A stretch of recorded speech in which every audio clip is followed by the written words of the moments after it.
to Rating the List, where we review, discuss, and reimagine popular movie lists objectively. We're your hosts. I'm Jerry. And I'm Brad. And on this episode, we're going to be exploring number 83 from AFI's 100 Years, 100 Passions, the top 100 love stories of all time. All right, and at number 83, we have Morocco. Released in 1930, directed by Joseph von Sternberg, starring Gary Cooper and Marlene Dietrich. Okay, the synopsis of this romantic drama are as follows. In late 1920s, Mogador, Morocco, the French Foreign Legion arrives, including Private Tom Brown, played by Gary Cooper. At the same time, disillusioned nightclub singer Amy Jolly, played by Marlene Dietrich, arrives. She becomes the headliner at a nightclub. After the performance, she sells apples to the audience, including Monsieur La Bessière and Tom, who she slips her key when giving him his change. On his way to her house, he encounters the wife of Adjutant Caesar. It's clear that they have a clandestine relationship she wishes to continue, but he rejects her and continues to Amy. The two become acquainted. She has had a rough luck with men and asks Tom if he can restore her faith. He says he's the wrong man for that. She asks him to leave, unwilling to deal with heartbreak again. Back on the street, Tom again encounters Madame Caesar, while her husband watches from the shadows. Amy has changed her mind and comes after Tom, and they head back to her place. Madame Caesar hires two ruffians who he badly injures. The next day, Tom is brought in front of Caesar about the attack. Amy testifies on his behalf, but Caesar knows about Tom's affair with his wife and wants to punish him. La Bessière, who fancies Amy, offers his influence to lighten Tom's punishment. Tom is reassigned to an attachment led by Caesar. Fearing Caesar intends to take him out, he decides to desert and run away with Amy. Though they decide to leave together, Tom realizes she is better off with Brassière and leaves. She accepts La Brassière's proposal and tries to love him, but pines for Tom. She learns Tom is injured. La Brassière, only wanting her happiness, takes her to the hospital. The injury was fake to avoid further combat, but Tom was found out and he must now go to war. The next morning, Amy watches his unit march away. She decides to join other women that follow the Foreign Legion and goes off into the desert. Yeah. So, like the last episode when we were discussing Double Indemnity, we talked about the Hays Code. This is a pre-Hays Code movie, and it really shows. Like, there's a scene really early on when they're in the nightclub, and Marlene Dietrich like kisses another woman. It was like, whoa. And then she hands Tom the key to her room. Like, yeah, it's clearly a hookup move, and you're like, this was 1930. Yeah, and Marlene Dietrich, like, she was just sex on legs. She was gorgeous, and the way she presented herself was with so much self-confidence, and just, walking that stage, like, it's no big thing, kisses this woman, and it's so good. And it was kind of cool to see a woman like that on screen at that time. Yeah. Especially since we've been watching movies from like the 40s and 50s and women are not portrayed that way. Yeah. So it was kind of a cool... both her and Gary Cooper were 29 years old during this movie. Wow. And I mean, they both look it. Like, I'll be honest, I'm not a huge Gary Cooper fan. I never have been. I don't understand the appeal outside of the fact that he's really tall and I guess good looking. Yeah. But he's an okay-ish actor. He was more of a movie star in my opinion than actor, but holy smokes, she commands the screen. She really does. Like, you believe. Like, there are a lot of times when they put women in movies and they show like every man like on the planet is like into them, and you're like, I don't get it. Well, yeah, but she's this like, this one you 100% get. Oh yeah, like, and she's a little dirty, so it's like it makes her really sexy. So I kind of get it. The love story was really kind of... I thought it was okay. It was okay.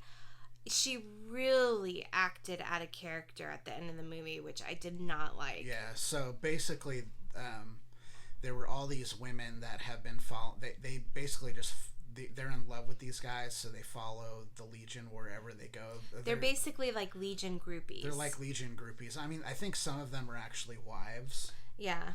But, they're just following them wherever they go, and she kind of decides to do that, which feels a little out of character for her. Yeah, and what was interesting, it was a lot, there was times where it was like Bridges in Madison County, where she was like, you could see that she wanted to follow him, but she knew the right thing to do was to stay with the man she was with, because it was sensible, but she just couldn't help herself. Yeah. And credit to the way that they portrayed that character too. He is not portrayed in any kind of jealous manner. No. Like he just wants her to be happy. Like he drives her there. Yeah. Full well knowing that she might take off. She might leave him. And she does. But he does it anyway because for him it's the right thing to do, because if he didn't do it, I think he realizes if he didn't do it and he kept her away, it would probably end up being worse and she'd leave him anyway. Yeah. His only chance, I think he sees it, his only chance is if he takes her there and she realizes where she really should be in life. Yeah. Like no matter how much she, wants Private Brown, the chances of him getting injured or this or that, and who knows how long he's going to be out there in the desert fighting battles. Yeah. I'm assuming this is World War One. I don't really know a whole lot about the French Foreign Legion, but it was in that part of the world. I assume it's a part of World War One. I don't know, or it's just after World War One. But I can imagine following someone around in a North African desert for who knows how long, and then once they're done, like what happens then? Like, is he discharged? I don't know. Again, I don't know how the French Foreign Legion works. Either. So I mean, what do they do after that? And she's giving up her entire career. Yeah, it's interesting because I think what the storytelling was trying to say was love is a strong thing, and it doesn't matter what else you got. If you are following your instinct with love, it's gonna drive you to the desert, right? So like, because her husband, was it her husband? It was her husband, or her fiance. I don't think they hadn't married yet, right? Her fiance has lots of money. He's well renowned. Yep. She was taken care of. Yep. He was like, I'll take care of you. And that's why Brown, even after they agreed that they're going to run off together, he's going to desert his post and she's going to come with him. He realizes, I can't do this. I can't do this to her. She's got to stay with this guy. It's much better if she stays with this guy. Yeah, but she couldn't help herself. She couldn't help herself. She couldn't stay away from him. Yep. Yeah. So it was an interesting movie. Yeah, this one pretty interesting. This one has a love story, so kudos to AFI for actually putting a love story on their love story list. Yeah, it's been finally been a bit of a rarity. Yes, for sure. And this is a good one. I think I've seen this one before. It's really hard for me to remember. A lot of these movies I saw like in the early 90s when I worked at a video store. I saw a lot of this stuff just because you could rent it for free, and the store I worked at had a very, very deep catalog, so a lot of like classic movies and things like that were available to watch. Pretty sure I've seen this one before, but I don't really remember it. I thought it was pretty well made. Yeah. I believe, I thought the love story was pretty good. There are multiple love stories. It's not true. It's not just the two of them, but La Bessier, her fiance, it's a love story for him too. And like I said, I think he's actually written really fairly and well. Like it would be. He doesn't come off as like a schmuck. He doesn't come off as a schmuck. It could really be really easily like, to be lazy writing, in my opinion. You can make him jealous. Yeah. And make her decision easier to swallow. But he's a nice dude and he's good to her, and she's gonna, if she does marry him, her life's not gonna be bad. But they make her make a hard choice.